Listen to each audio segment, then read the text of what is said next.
Hello students, welcome back. इसके पहले वाले लेक्चर में हमने colour of the octahedral complexes study किया था। आज का हमारा जो टॉपिक है that is the tetrahedral complexes. Tetrahedral complexes के अंदर जब लिगेंड का अप्रोच होता है सेंट्रल मेटल एटम की तरफ, तो उसके अंदर जो है किस तरह की फोर्सेस और किस तरह की जो है डी ऑर्बिटल्स की स्प्लिटिंग होती है, वो आज हम इस टॉपिक के अंदर जो है डिस्कस करने वाले हैं। सो A pattern of splitting of d orbital is dependent on the ligand field environment। तो जो लिगेंड वहाँ पर जो अप्रोच हो रहा है सेंट्रल मेटल एटम की तरफ, उसके ऊपर जो है डिपेंड करता है लिगेंड की फील्ड के ऊपर। तो the tetrahedral structure having the metal atom M at the center and 4 ligands occupying the corners displayed along with it। तो यहाँ पर आप देखिए इस डायग्राम के अंदर जो आप बहुत आसानी के साथ देख सकते हो। तो देखिए येलो लाइन से जो आपको जो शेप नज़र आ रही है टेट्राहेड्रल शेप है, और सेंटर में आप देखिए कि ये मेटल है, और ये जो आपको 4 कॉर्नर्स दिख रहे हैं ये लिगेंड्स हैं।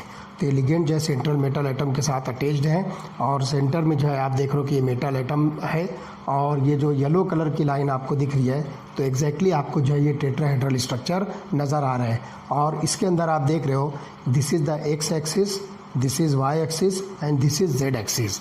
अब इसके अंदर आप देखिए कि जो लिगेंड का अप्रोच है वो कहाँ पर और किस तरह से हो रहा है। तो look here, dxy, dyz and dzx orbitals with their lobes lying in between the axes point towards the ligands। अब यहाँ पर आप देखिए कि लिगेंड, फॉर एग्जांपल आप ये वाले लिगेंड के देखिए तो ये x और z के बीच में जो है अप्रोच हो रहा है। इसी तरह से आप जो है इस लिगेंड को देखोगे तो ये y और z के बीच में जो है अप्रोच हो रहा है। तो इस तरह से आप जो है इन लिगेंड्स का अगर सेंट्रल मेटल एटम की तरफ अप्रोच देखोगे तो it is in between the axes. तो इस तरह से आप यहाँ पे देखोगे। On the other hand dx square Y square and dz square orbitals lie in between metal ligand bond axis. तो इनके बीच में जो है वो ऑर्बिटल जो है प्रेजेंट है। तो इसकी वजह से क्या होगा कि dxy, dyz and dxz orbitals experience more repulsion from the ligands compared to dx square, y square and dz square orbitals।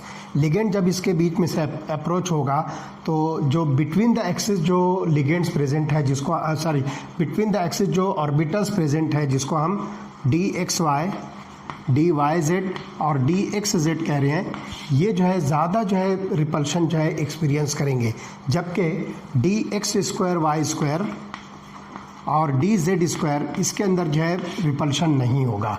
तो इस तरह से यहाँ पर जो है आप देखोगे कि due to such larger repulsions of dxy, dyz and dxz orbitals, these are occupying the higher energy while dx square y square and dz square orbitals are relatively of lower energy। तो आप यहाँ पर देख रहे हो, look here, ये आपको 1 2 3 4 5 ये फ्री आयन के अंदर जो है ये 5 डी ऑर्बिटल्स हैं। These are the D orbitals.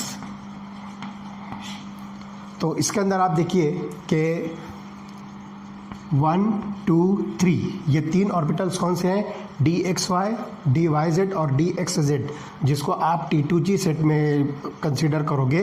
तो लिगेंड जो है इन ऑर्बिटल्स के साथ में जो है रिपल्शन क्रिएट करेंगे। तो these orbitals will experience more repulsion by the ligands, therefore they have higher energy. तो यहाँ पर जो है ये T2G ऑर्बिटल्स का जो सेट होगा, जो 3 ऑर्बिटल्स का सेट है, वो हायर एनर्जी ऑक्यूपाई करेगा। और ये 2 ऑर्बिटल्स आप देख रहे हो जिसको हम EG सेट कहेंगे, ये dx स्क्वायर वाई स्क्वायर और dz स्क्वायर ऑर्बिटल्स हैं। तो इसके अंदर जो है लोअर एनर्जी ऑक्यूपाई करेगा। तो इस तरह से यहाँ पर जो है आपको ये दोनों के बीच की जो एनर्जी डिफरेंस है, उस एनर्जी डिफरेंस को हम डेल्टा टेट लिखेंगे। Tet stands for tetrahedral.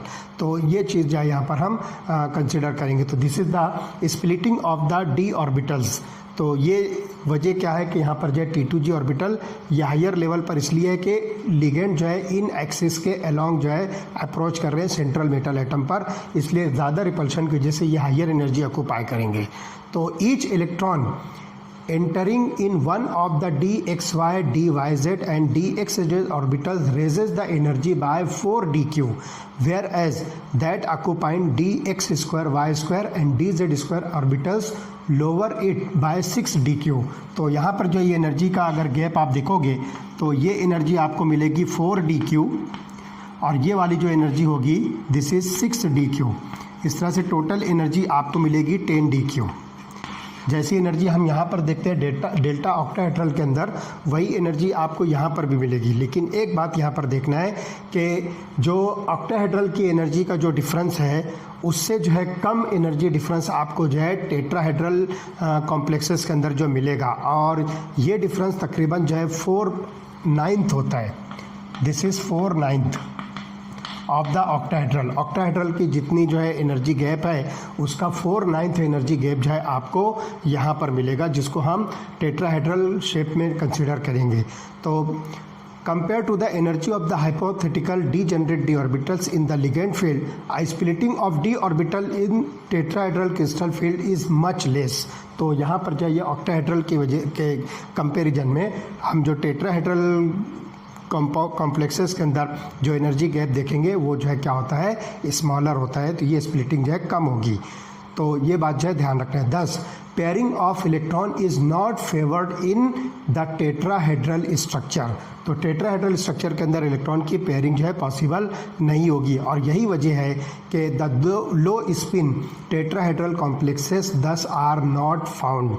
यहाँ पर जो है पेयरिंग ऑफ द इलेक्ट्रॉन जो है ये फेवर नहीं करेगा, इसलिए लो स्पिन कॉम्प्लेक्सेस जो है टेट्राहेड्रल कॉम्प्लेक्सेस के अंदर आपको नहीं मिलेगा। यहाँ पर सिर्फ और सिर्फ आपको हाई स्पिन कॉम्प्लेक्सेस मिलेंगे। So this is about the formation of the tetrahedral complexes, और उसके अंदर जो कुछ भी स्प्लिटिंग है वो स्प्लिटिंग हमने यहाँ पर जो है इस डायग्राम के लिए के हिसाब से जो है अंडरस्टैंड किया, और इस तरह से यहाँ पर ये टेट्राहेड्रल कॉम्प्लेक्सेस का टॉपिक जो है कंप्लीट होता है। अब एक लास्ट जो टॉपिक होगा that is the applications of coordination complexes. Okay.